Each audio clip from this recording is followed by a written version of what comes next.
Isang maganda at mapagpalang araw po sa inyong lahat. I'm sure mag-agree kayo sa akin na panahon na para tayo mag-grow at mag-mature bilang mga lingkod ng Diyos. Kaya ang pag-aaralan po natin sa araw na ito ay kung paano maging focus sa Panginoong Hesus bilang kanyang mga lingkod. Dumarating kasi ang pagkakataon, lalo na po pag mahirap na ang sitwasyon, na nagpapanik kahit ang mga lingkod ng Diyos. At ang iba po'y bumibigay, tumitigil at sumusuko hanggang sa ma-realize nilang lalo silang lumulubog o napapahamak. At hindi sana ito nangyari kung sila'y nagpatuloy sa ipinapagawa ng Diyos. Isang magandang halimbawa po ay si Jonah. Kung hindi niya tinakasan ang tawag at ipinapagawa ng Diyos sa kanya, hindi sana niya naranasan na lunukin ang buo ng malaking isda at manatili po sa loob ng tiyan nito ng 3 araw.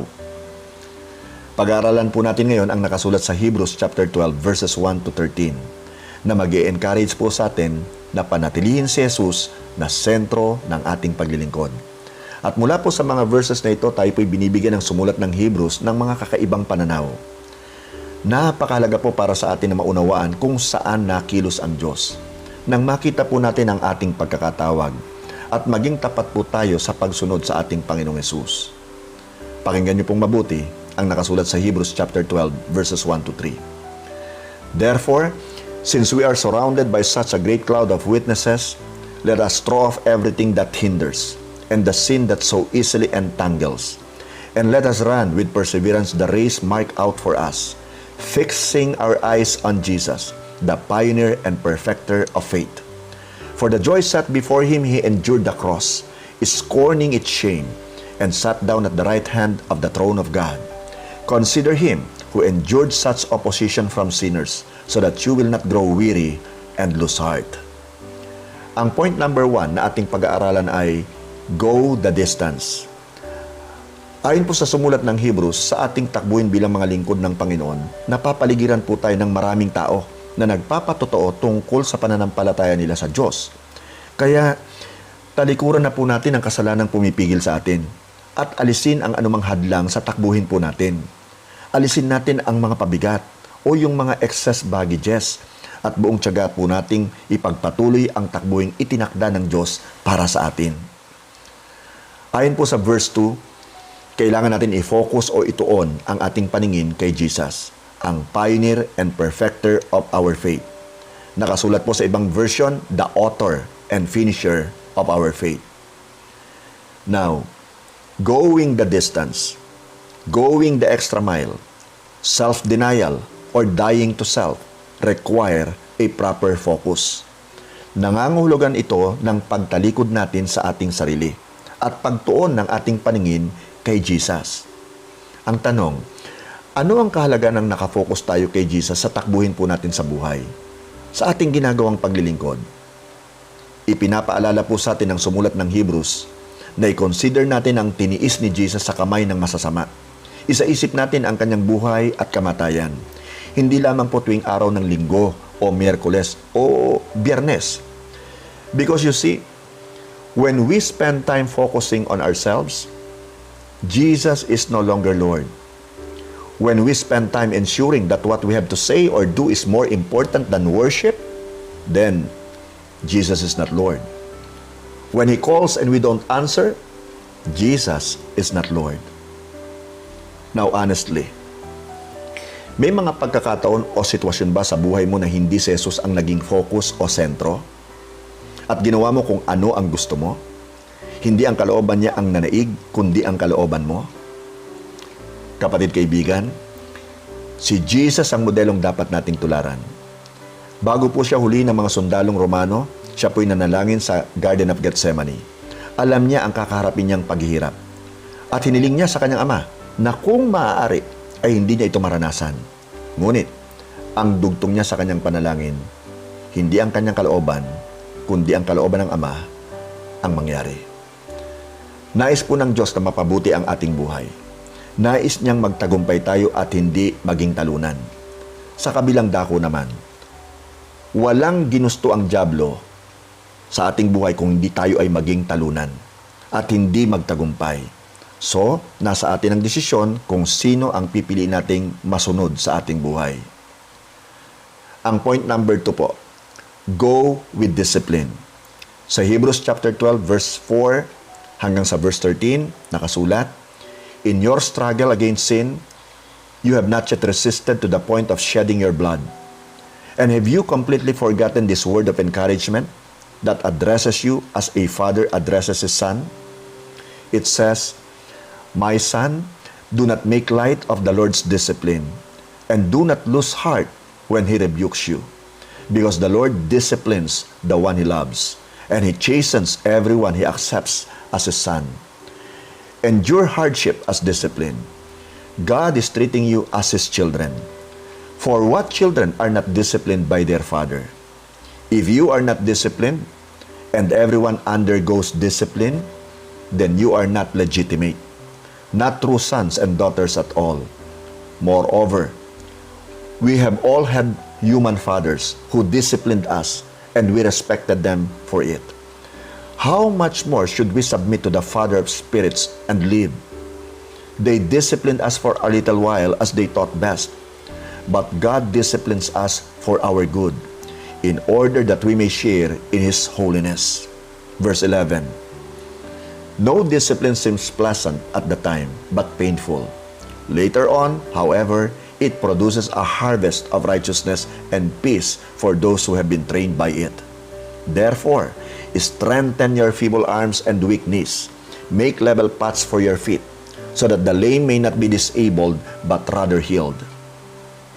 Upang tayo manatili sa ating takbuhin, kailangan natin ng pagdidisiplina ng Diyos sa ating buhay. Nangangahulugan po na hindi sa salita lang. Kailangan dito ng devotion at commitment at action. Obserbahan mo ang isang runner na gustong manalo sa takbuhan. Hindi ba't nagpa-practice siya? Hindi ba't nagte-train siya? Hindi ba't naghahanda siya to run and go the distance? Kapatid kaibigan, tandaan mo itong mabuti. In order to win life's race, you have to be involved in the preparations. You've got to sacrifice. You've got to put your body under subjection. Because you see, discipleship is a lifelong process. Hindi po ito panandalian lamang. Ang takbuhin po natin ay pang-marathon at hindi po pang-sprint race lamang. Matatapos lang po ang pagdidisiplina sa atin ng Diyos pag tayo po'y nasa langit na. Isa po sa mga training na kailangan natin para magtagumpay sa ating takbuhin ay ang pagkakaroon po ng quiet time with the Lord, kung saan dinidisiplina po natin ang ating sarili na mag-focus sa pakikipagniig sa Diyos, sa pagbababad po sa Kanyang presensya. Ito po'y po pwede natin gawin sa pamamagitan po ng pag-awit ng mga awiting papuri at pagsamba sa ating Diyos. Siyempre, sa pamamagitan din po ng pagbabasa, pag-aaral, pagme-meditate natin ng Kanyang salita. At ganoon din po sa pamamagitan po ng pananalangin. Napakahalaga po nito kung gusto nating malaman ang naisabi ng Diyos sa ating puso. Tingnan po natin ang ilang lingkod ng Diyos na nag-quiet time to be in the presence of the Lord. Ito ang sekreto ng kanila pong tagumpay. Unang halimbawa po si Abraham. Nakasulat po sa Book of Genesis chapter 19 verse 27, "Early the next morning, Abraham got up and returned to the place where he had stood before the Lord." Si Job po, isa ring magandang example. Sa Job chapter 1 verse 5b, nakasulat, "Early in the morning, he would sacrifice a burnt offering." Pakinggan niyo po ito. This was Job's regular custom. Nakagawian niya na. Ang mag-asawa pong si Hannah at saka si Elkanah. Sa 1 Samuel chapter 1 verse 19a, nakasulat, "Early the next morning, they arose and worshiped before the Lord." Si David po sa Psalm chapter 5 verse 3, nakasulat, "In the morning, Lord, you hear my voice. In the morning I lay my request before you and wait expectantly." Si Daniel sa Book of Daniel chapter 6 verse 10b, 3 times a day he got down on his knees and prayed, giving thanks to his God. Pakinggan niyo po ito. Just as he had done before. Nakagawian na po niya. And of course, wag po natin kakalimutan the Lord Jesus Himself. Sa Mark chapter 1 verse 35 nakasulat, "Very early in the morning, while it was still dark, Jesus got up, left the house, and went off to a solitary place where He prayed." At marami pa pong mga verses, marami pa pong mga pagkakataon na mababasa natin si Jesus ay nananalangin. Ang Hebrews chapter 12 ay sinulat upang maunawaan po natin na ang pagdidisiplina ng Diyos ay panghabang buhay. Discipline requires not only faithfulness but endurance. Nang sabihin po sa Hebrews chapter 12 verse 10 na dinidisiplina tayo ng Diyos para sa ating kabutihan at tinanggap po natin ang kanyang pagdidisiplina, tayo po ay mababago at ihahanda niya tayo for the next level. So, wag po nating tanggihan o iwasan ang kanyang pagdidisiplina. Sa halip ay yakapin po natin ito dahil ito'y patunay na tayo po'y kanyang mga anak. Kapatid kaibigan, kung hindi mo nararanasan ang pagdidisiplina ng Diyos, then I would strongly advise you na kausapin mo ang Panginoon at tsakin mong naririnig mo ang kanyang tinig. Kasi hindi titigil ang Diyos sa pagdidisiplina sa atin at nais niya tayong mabago from glory to glory, from faith to faith. Ang tanong, kanino ka nakafocus? Kay Jesus nga ba? Nabasa po natin at napag-aralan sa salita ng Diyos na mababago ang ating buhay kung magfo-focus at susunod po tayo kay Jesus. Question. Nakaranas ka ba ng pagdidisiplina ng Diyos nitong mga nagdaang araw?